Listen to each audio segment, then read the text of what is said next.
सभी को नमस्कार। मेरा नाम है महेश और आप देख रहे हैं इंटरनेशनल अफेयर्स हिंदी। दोस्तों, बड़ी खबर है।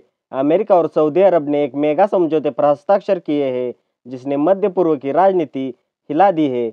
दोनों देशों ने civil, nuclear energy, artificial intelligence और रक्षा सौदों पर बड़ी डील फाइनल की है। आप यहाँ देख सकते हैं, द टाइम्स ऑफ इंडिया की खबर है। Defence boost, nuclear push, US Saudi Arabia ink major agreement, F-35 sale gets not. दोस्तों, अमेरिका ने सऊदी अरब को F-35 जेट्स बेचने की मंजूरी दे दी है। साथ ही करीब 300 टैंकों का सौदा भी हुआ है।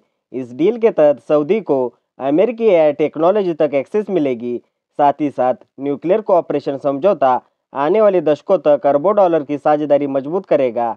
और सऊदी अरब ने अमेरिका में अपना निवेश बढ़ाकर $1 ट्रिलियन कर दिया है। तो दोस्तों, ये डील मध्य पूर्व में शक्ति संतुलन को भी बड़े स्तर पर बदल सकती है। आपको क्या लगता है? अपनी राय कमेंट में जरूर लिखें। अगर वीडियो जानकारी पूर्ण लगा तो वीडियो लाइक और शेयर कीजिए। और सबसे अहम बात, आपका अपना चैनल है, सब्सक्राइब जरूर कीजिए। मिलते हैं अगले वीडियो में, तब तक के लिए धन्यवाद। जय हिंद।